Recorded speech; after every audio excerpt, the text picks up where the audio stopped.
And we are now joined by Ajay Sahai, DG and CEO, Federation of Indian Export Organizations, FIEO, joining us on the News Hour from Raipur.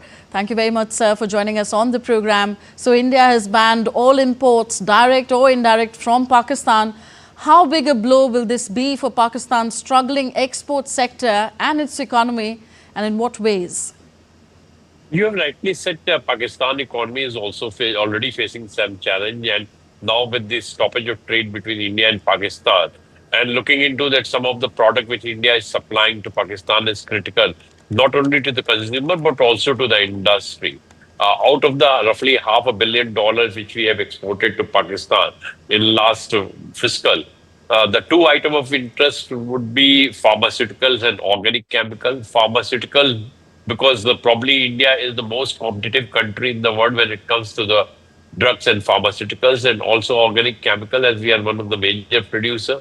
We were exporting both the products of over $100 million to Pakistan. Now Pakistan has to find the alternative supply route. In the pharmaceutical sectors, no country will be as competitive as we are, and probably the next line of supply can be from the European Union, and the cost there ranges between roughly 400% to 1,000 times more than the Indian pharmaceutical product. On the organic chemicals also, though the supply may affect from some of the other countries also, but looking into the freight cost, the industry has to be a higher prices, and probably that will be something which will be a great blow to the economy, which is already facing many headwinds. Could any difficulties arise in enforcing the indirect trade ban, much of which takes place through Dubai? I think now government has made it very clear that they will not be allowing the third country exports, and probably the logistics company and all others will be very much careful of that. We will have a stricter rules of origin also, which will operate, and when the goods land from any of the sources to India or from any of the sources to Pakistan, both sides would be looking into it very closely. To a large extent, we expect that the third country trade, which happens through Dubai or through Singapore, may be avoided. But if some people are now finding a smarter way, looking into the demand of the Indian products, which may be in Pakistan, probably to some extent the trade may continue, but trade which is estimated to as high as around $10 billion may come down to $500 million or so in such situation. Okay, how seriously could India's total import ban affect Pakistan's already meager foreign exchange reserves, and how would that hurt Pakistan's economy? Could it also affect the political situation in the country? You have rightly said Pakistan already is having very low foreign exchange reserve, and now the product which they were importing from India, if they have to import at twice and thrice the value, probably the drain from the foreign exchange reserve will be much more, which will put additional pressure. When they are taking it from the other sources, probably the cost of the inputs will go up, which may push the overall inflation rates also into the country. So we are seeing not only the much challenge for the industry, but also for the common man. And the common man has to bear the brunt of all these kinds of challenges, which has been, in fact, inflicted from the issues which Pakistan has raised. So could that affect the political situation of that country?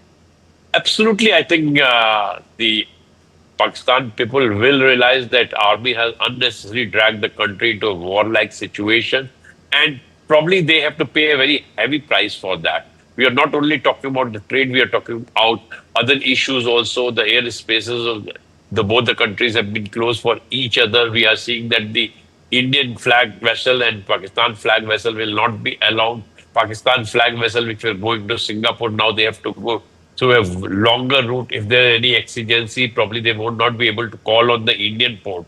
So in all a very difficult situation for Pakistan, which in any case is facing huge challenges, and probably the public will be up in arms against this action which the military has taken in the Pahalgam.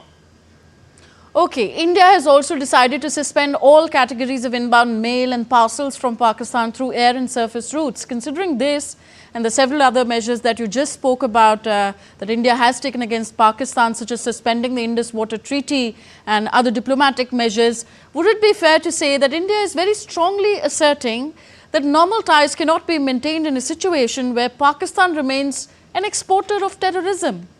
No, I totally agree with you. That's why it's an issue which not only we dealt militarily, we have to dealt it diplomatically, we have to dealt with trade and economic also. And probably a multi-pronged strategy would be required so that we can send a very strong message to Pakistan that we will not allow these kinds of acts to happen or recur in any time in future. And in retaliation against India's move, Pakistan has also announced a total ban on imports from India. Should we be at all worried? So we should not at all be worried. That's why I said that if you look into India's export to Pakistan is less than $500 million. Our total export is around $438 billion, roughly 1,000 times more than what we are exporting to Pakistan. We have a very vibrant domestic market also, and probably we are diversifying also in a big way. So $1 billion, $100 million, which I'm not exporting to Pakistan, we may be having the other countries also. Our own domestic economy would be requiring them. So absolutely no impact on India's industry or Indian consumer so far as this ban is concerned. Okay, now India has reportedly also expressed its intent to engage with all multilateral development banks, including the World Bank and the IMF, to push back against the provision of loans to Pakistan. If that happens, how serious a blow could that be to Pakistan? No, it will be very, very serious blow. Pakistan is already having IMF support. We have seen that they have taken sovereign support from some of the countries also. And if the multilateral institution come hard on the Pakistan, probably it will be very difficult for them not only to develop the economic infrastructure, but also the social infrastructure, because these multilateral agencies are helping not only the economic infrastructure, but also the social infrastructure in Pakistan.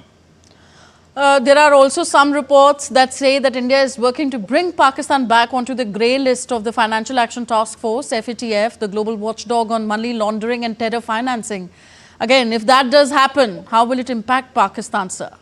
No, it will be a very serious blow. Pakistan has already been under FATF radar for a pretty long time and for a number of times. And I think if Pakistan comes under the radar, the financing to the terror outfits in Pakistan will be restricted, and probably the country should move very quickly on this direction, and that will help India also a lot.